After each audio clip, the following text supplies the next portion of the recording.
Hi everyone, welcome back to our channel BYOP, that is build your own portfolio. आज की इस video में हम बात करेंगे ऐसे सेक्टर्स की और ऐसे स्टॉक्स की जिनको बेनिफिट होगा 2025 बजट से। ठीक है। हाँ, तो सबसे पहले हम बात करेंगे भाई PLI एलोकेशन की। तो गवर्नमेंट ने किस सेक्टर में ज्यादा PLI अनाउंस किया है in comparison to last year. ये जो मैंने चार टिक मार्क करे हुए हैं, ये चार सेक्टर्स में ज्यादा PLI एलोकेट किया है in comparison to the last year. PLI क्या होता है? Production linked incentives. ये वो इंसेंटिव्स होता है गवर्नमेंट देती है उन कंपनीज को जो अपनी प्रोडक्शन बढ़ाती हैं या फिर एक्सपोर्ट्स ज्यादा करती हैं, न्यू फैक्ट्री सेटअप करती हैं। ठीक है। तो एक तो लार्ज स्केल इलेक्ट्रॉनिक्स में, फूड प्रोसेसिंग में, ऑटो कंपोनेंट्स में और टेक्सटाइल सेक्टर में। तो इन कंपनीज में गवर्नमेंट ने लास्ट ईयर के कंपैरिजन में काफी ज्यादा PLI अनाउंस किया है।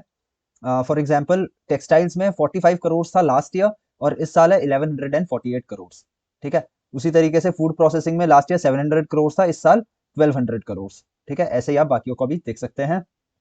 अभी तक जो मैंने सेक्टर्स के स्टडी की है वो है टेक्सटाइल और फूड प्रोसेसिंग। काफी इंटरेस्टिंग सेक्टर लग रहे हैं। और क्यों टेक्सटाइल सेक्टर बेनिफिट कर सकता है, उससे कुछ रीजंस हैं।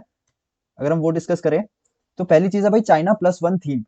तो अभी तक क्या हो रहा था कि जितनी भी कंट्रीज थी वो चाइना से इंपोर्ट वगैरह करवाती थी ज्यादा। बट अब चाइना को अवॉइड करके वो प्लस वन थीम क्या है? Plus one is for India. तो वो इंडिया को भी अब कंसिडर कर रहे हैं फॉर इम्पोर्ट्स। और माना कि जो प्रोडक्ट्स हैं वो चाइना के कंपैरिजन में थोड़े से एक्सपेंसिव होंगे, बट क्वालिटी भी बेटर होती है इंडियन प्रोडक्ट्स की।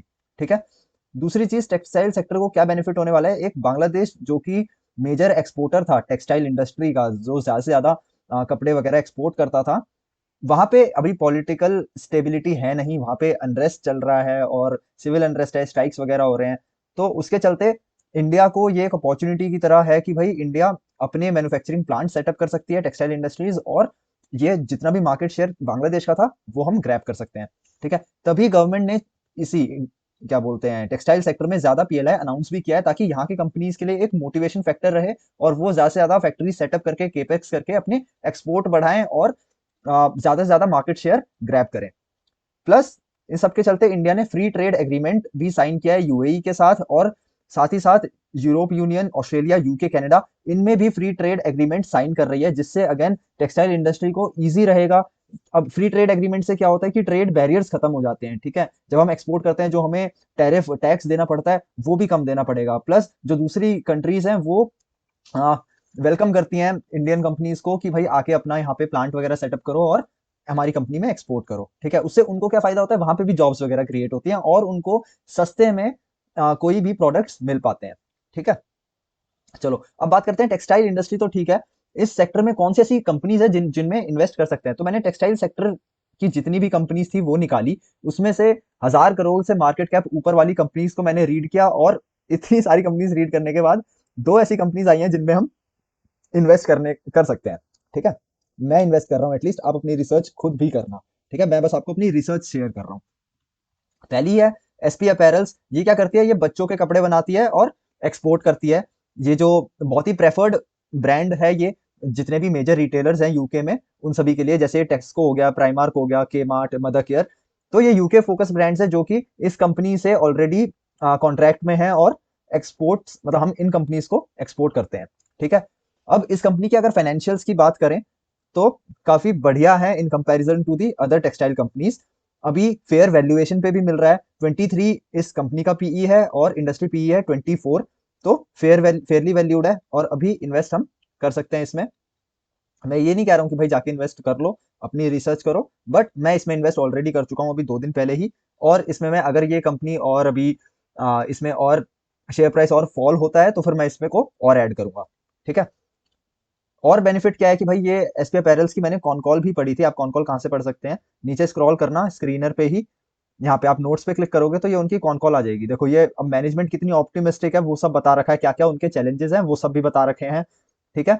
और कैसी फाइनेंशियल परफॉर्मेंस है वो सब। तो ये कंपनी फोकस कर रही है कि भाई एक्सपैंड करे ज्यादा से ज्यादा। श्रीलंका में भी एक यूनिट ओपन करी है एक्सपोर्ट अपना मार्केट शेयर बढ़ाने के लिए। तो वो सारी चीजें हैं। ठीक है।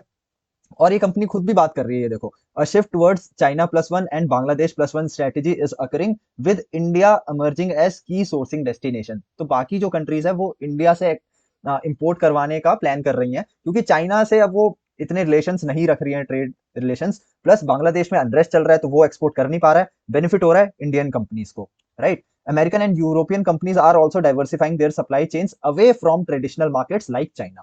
ठीक है, पहले वो चाइना से ज्यादा इंपोर्ट करवाते थे, बट अब वो चेंज होके इंडिया लाइमलाइट में आ रहा है। ठीक है, this trend is increasing demand for Indian garment exporters. और ये मेजर गारमेंट एक्सपोर्टर है एसपी अपैरल्स। ये खुद ही मैन्युफैक्चर करता है, फिर फिनिश गुड्स बेचता है। क्या चीज से मैन्युफैक्चर करता है? बच्चों के कपड़े। ठीक है, इंडिया में भी सेल करता है और एक्सपोर्ट करता है। इंडिया में सेल उतना नहीं करता है। अगर हम इसके यहाँ पे ये देखें तो देखो, garment exports 86%, retail 8.5, SP UK, ये यूके में सेटअप एक यूनिट है, वहां से 5% इनका रेवेन्यू मिक्स है। ये देखो, डोमेस्टिकली 14% और एक्सपोर्ट्स इनका 86% है ना। और गवर्नमेंट ने जो पीएलआई स्कीम अनाउंस की है, वो उन्हीं कंपनीज के लिए ज्यादा बेनिफिट रहेगा जो एक्सपोर्ट कर रहे हैं, एक्सपेंड कर रहे हैं और अपनी न्यू फैक्ट्रीज बना रहे हैं। तो इसलिए वाली कंपनी मैंने फिल्टर आउट की है। प्लस ये कंपनी काफी टाइम से कंसोलिडेट भी कर रही है, और अब चांसेस है कि इसका जो अभी मार्च का रिजल्ट आएगा, और इस कंपनी में एक चीज और अच्छी है कि इसका हर साल का मार्च का रिजल्ट बढ़िया आता है। तो चांसेस हैं उसके बाद इसमें थोड़ी हमको शेयर प्राइस में ग्रोथ दिखे। ठीक है, तो एक ये रीजन है इस कंपनी को ऐड करने का। प्लस इसमें एफआईआईज और डीआईआईज हैं, वो भी एंटर कर रहे हैं। देखो, 1.64 एफआईआई थे सितंबर तक, फिर 1.83, तो उन्होंने अपना परसेंटेज बढ़ाया है। प्लस डीआईआईज भी 19.56% से 19.84% हो गया है। ठीक है, तो एफआईआईज और डीआईआईज भी परचेस कर रहे हैं। पब्लिक यहाँ से निकल रही है। पब्लिक का तो क्या है, खैर जहां उनका मन करा वहां डोल जाते हैं, बट हमें इन लोगों को ट्रैक करना है। ठीक है, तो इसलिए मैं ये कंपनी ले रहा हूँ। बाकी कंपनीज उतनी बेटर लगी नहीं मेरे को। एक और कंपनी है नितिन स्पिनर्स, इसमें भी एफआईआईज भी इन्वेस्ट कर रहे हैं, डीआईआईज भी इन्वेस्ट कर रहे हैं। अच्छा, एफआईआई बोले तो फॉरेन इंस्टीट्यूशनल इन्वेस्टर, डीआईआई बोले तो डोमेस्टिक इंस्टीट्यूशनल इन्वेस्टर। जो भी इंस्टीट्यूशनल इन्वेस्टर बाहर से इंडिया की कंपनीज में इन्वेस्ट करते हैं, उनको फॉरेन इंस्टीट्यूशनल इन्वेस्टर एफआईआई बोलते हैं। ठीक है, तो नितिन स्पिनर्स में भी एफआईआईज भी इन्वेस्ट कर रहे हैं, डीआईआईज भी कर रहे हैं, और साथ के साथ प्रोमोटर्स भी बाय कर रहे हैं अपना ही शेयर। ठीक है, और ये कंपनी क्या करती है, ये यान, बेसिकली यान प्रोडक्ट्स बनाती है। और जितने भी इनका अगर हम वो देखें प्रोडक्ट पोर्टफोलियो, 73% रेवेन्यू आता है इनका यान के प्रोडक्ट्स बना के मैन्युफैक्चर करके जो बेच रही है उससे, और 22% नॉर्मल फैब्रिक से। ठीक है, कंसिस्टेंट ग्रोथ है इस कंपनी में, कंसिस्टेंट ग्रोथ ऑफ सेल्स है, consistent growth in their EPS. Highly under valued है अभी। और इंडस्ट्री पी है वो की, इंडस्ट्री जो इनका कंपनी का पी है वो इंडस्ट्री पी से काफी कम है। ठीक है, डेट टू इक्विटी 0.97 है, थोड़ा सा ज्यादा है in comparison to the SP apparels. मैंने जो इन्वेस्टमेंट किया है वो मैंने एसपी अपैरल्स में किया है। क्यों, वो हम आगे अभी देखते हैं। अब ये तो हमने इन कंपनी की वो चीजें पढ़ ली कि भाई क्या क्या इन कंपनीज को बेनिफिट है। ठीक है, अब ये देख लेते हैं क्या क्या इन कंपनीज में रिस्क है, क्या क्या रिस्क इन्वॉल्व है इन कंपनी को लेने से पहले। एसपी अपैरल्स, भाई इसका रेवेन्यू है वो थोड़ा कॉन्सेंट्रेटेड है, मतलब तीन मेजर इनके कॉन्ट्रैक्ट्स हैं कंपनीज के साथ। अगर वो तीन कंपनीज में से एक भी कंपनी के साथ इनका रिलेशन खराब होता है, या फिर वो तीन कंपनीज जिनको ये जहां से इनका मेजर रेवेन्यू आता है उनमें से कोई भी अगर एक कंपनी हट गई, तो काफी इंपैक्ट आ सकता है इनके सेल्स पे। ठीक है, दूसरी चीज क्या है, unrest in Red Sea affecting trade route. तो जो ट्रेड रूट ये कंपनी फॉलो करती है, वो ट्रेड रूट पे भी अनरेस्ट चल रहा है, काफी स्ट्राइक्स वगैरह हो रही हैं। तो उस वजह से क्या होता है कि फ्रेट कॉस्ट जो होता है, जिस कॉस्ट पे हम माल भिजवा रहे हैं, वो कॉस्ट बढ़ भी सकती है। प्लस ट्रेड में डिलेज भी हो सकते हैं कि टाइमली डिलीवरी नहीं हो पा रही है। ठीक है, तो ये थोड़े रिस्क हैं एसपी अपैरल्स के। नितिन स्पिनर्स का जो मेजर रिस्क मुझे लगता है वो है कि highly dependent on cotton yarn prices, क्योंकि इनका सारा प्रोडक्शन ही कॉटन यान से, इनका सारा रेवेन्यू ही, मेजर रेवेन्यू यान से आता है। और अगर उसका प्राइस बढ़ता है तो इस कंपनी को काफी दिक्कत होगी। इस कंपनी की अभी डेट टू इक्विटी तो ठीक है 0.97, बट ये प्लान कर रहे हैं कि और डेट रेस करे। उसका रीजन भी ये है कि केपेक्स करे, बट जितना ज्यादा डेट होगा उतनी ज्यादा दिक्कतें आ सकती है। इसलिए मैं अभी, नितिन स्पिनर्स बहुत अच्छा, बहुत कंपनी बहुत अच्छी है, फंडामेंटली गुड है, बट मैं एसपी अपैरल्स की तरह थोड़ा ज्यादा लीन कर रहा हूँ, और मैंने एसपी अपैरल्स ऐड भी किया अपने पोर्टफोलियो में। ठीक है, चलो। अच्छा, अब बात करते हैं दूसरी इंडस्ट्री, फूड प्रोसेसिंग इंडस्ट्री। इसमें जो तीन कंपनीज मैंने, अगेन फूड प्रोसेसिंग के भी मैंने बहुत सारे स्टॉक्स निकाले थे। इसमें से दो स्टॉक्स एलटी फूड्स और वरुण बेवरेजेस मेरे पास ऑलरेडी थे। एक जो मैं न्यू इन्वेस्टमेंट करूंगा वो वाडीलाल इंडस्ट्रीज, सबको पता है आइसक्रीम ब्रांड, तो उसमें इन्वेस्ट करूंगा। सबको पता है आइसक्रीम ब्रांड, उसमें इन्वेस्ट करूंगा। क्यों इन्वेस्ट करूंगा उसके रीजंस अभी बताता हूँ। ठीक है, तो ये तीन कंपनीज हैं जिनमें मैं इन्वेस्ट करूंगा और पैसे डालूंगा। एलटी फूड्स और वरुण बेवरेजेस में मैं ऑलरेडी इन्वेस्ट कर चुका हूं। वाडीलाल में एक मेरी न्यू एंट्री होगी। ठीक है, why these three in my portfolio. Vadilal तो नया एडिशन होने वाला है। इसका भाई आरओई और आरओसीई बहुत बढ़िया है, हाईली अंडर वैल्यूड है। डिक्रीजिंग एफआईएस एंड डीआईएस, ये एक नेगेटिव पॉइंट है कि इस कंपनी में एफआईएस और डीआईएस पता नहीं क्यों सेल कर रहे हैं। बट मैं किस रीजन से इन्वेस्ट कर रहा हूँ, मार्च और जो जून का रिजल्ट है वो बहुत अच्छा होने वाला है। ऑफ कोर्स आइसक्रीम की सेल्स बढ़ती है। अच्छा, एक तो ये इसमें जो रिस्क है इस कंपनी में इन्वेस्ट करने का, ये है कि भाई एफआईआईज और डीआईआईज इसमें एक तो सेल करके निकल रहे हैं। प्लस एक जो मेरे को मेजर रिस्क लग रहा है वो ये है कि आइसक्रीम ऐसा मार्केट सेगमेंट है जहाँ पे कोई बैरियर्स टू एंट्री नहीं है। तो इसके चलते ना बहुत सारे न्यू प्लेयर्स एंटर कर चुके हैं इस मार्केट में, और वो भी धीरे धीरे मार्केट शेयर ग्रैब करते हैं। तो उस वजह से एग्जिस्टिंग कंपनी को अपना मार्केट शेयर मेंटेन करने में थोड़ी दिक्कत आती है, वो चीज है। But I am purely going on this cyclical industry की भाई ये वाले क्वार्टर्स अच्छे होने वाले हैं, इसलिए बस मैं इसको ऐड कर रहा हूँ। जून के बाद मैं इसे शायद हटा भी दूं अपने पोर्टफोलियो से।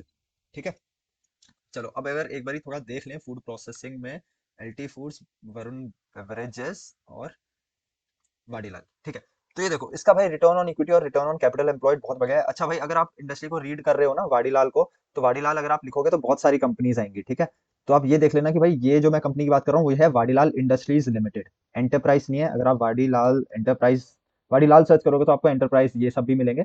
मैं इंडस्ट्रीज की बात कर रहा हूँ। ठीक है, चलो, स्टॉक पीई 17.2। ठीक है, इंडस्ट्री पीई इज 34। अब इंडस्ट्री में तो फूड प्रोसेसिंग इंडस्ट्री में तो काफी सारी इंडस्ट्रीज, वो काफी सारी कंपनीज आती हैं, राइट। कोई राइस की मैन्युफैक्चरिंग कर रहा है, कोई कुछ कर रहा है। ये तो अब काफी सेगमेंटेड मार्केट है, ये वाला जो है आइसक्रीम वाला।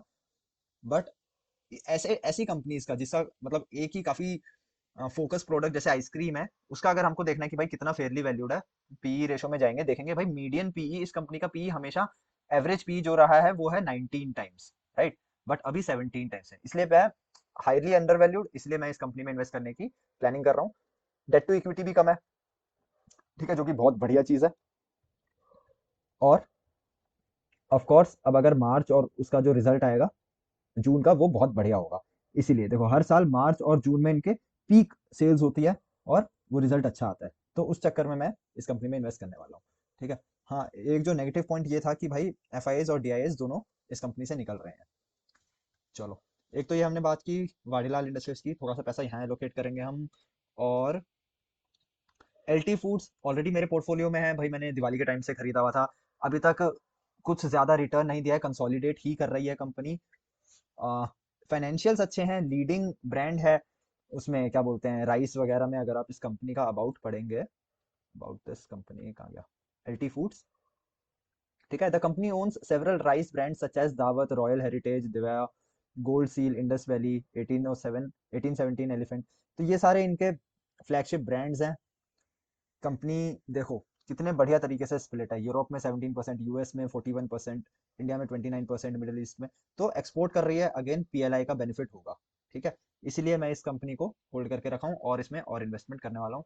ये मैंने जब लिया था नवंबर में, ठीक है, नवंबर 2024, 398.99 के प्राइस पे लिया था। अभी तक कंसोलिडेट ही कर रही है। पॉसिबिलिटीज है कि एक रिजल्ट अच्छा आएगा, और क्योंकि अब बजट भी इतना बढ़िया आया है तो ये कंपनी अच्छा कर सकती है आगे। ठीक है, देखो अगर आप सेल्स देखोगे भाई कंसिस्टेंटली इंक्रीज हो रहे हैं इनके सेल्स। ईपीएस भी इनका कंसिस्टेंटली इंक्रीज होएगा, ईपीएस ईयरली ईपीएस। ठीक है, प्लस इसमें अगर हम देखें एफआईआईज भी बढ़ रहे हैं और डीआईआईज भी बढ़ रहे हैं। पब्लिक अगेन गायब हो रही है, पता नहीं क्यों। ठीक है, तो मैं इस कंपनी में एंटर ऑलरेडी कर चुका हूँ और भी मैं इसके शेयर्स खरीदने वाला हूँ। ठीक है, final company food processing industry में जो हम बात करेंगे वो है वरुण बेवरेजेस। मेरे पोर्टफोलियो में ऑलरेडी है, हाई पीई है in comparison to industry PE. But इसका जो मीडियन पीई रहा है ना वो हमेशा से हाई ही रहा है। ठीक है, अभी इसका पीई चल रहा है 63 और इंडस्ट्री का पीई है 31, तो ऑलमोस्ट डबल, डबल से भी ऊपर हल्का सा। पर अगर हम इस कंपनी का पीई रेशो वैसे देखें तो 65 का तो इसका मीडियन पीई ऑलरेडी है ही, और अभी 63 पे है। तो इसीलिए मैं इस कंपनी में इन्वेस्टेड हूँ। ठीक है, प्रोमोटर्स अपने शेयर बेच रहे हैं, ठीक है, 62.67 से कम करके 60। बट एफआईआईज और डीआईआईज ने सिग्निफिकेंटली इस शेयर में एंटर किया है। Public again tata bye bye हो रही है, तो ऐसी कंपनी मेरे को बहुत बढ़िया लगती है कि भाई पब्लिक डर डर के निकल रही है और फिर वहां हम एंटर कर लें। पॉसिबिलिटी है कि भाई कंपनी बहुत बुरा कर जाए, है ना, गिर जाए, एकदम खत्म हो जाए। बट मेरे को कन्विक्शन आ रहा है, इसलिए मैं इसमें इन्वेस्ट कर रहा हूँ। ठीक है, चलो काफी टाइम से है मेरे पास ये कंपनी, तो एवरेज आउट मैं इजीली कर सकता हूँ। आप देखना आपकी रिस्क टेकिंग कैपेसिटी क्या है, उसके अकॉर्डिंग आप इन्वेस्ट करना।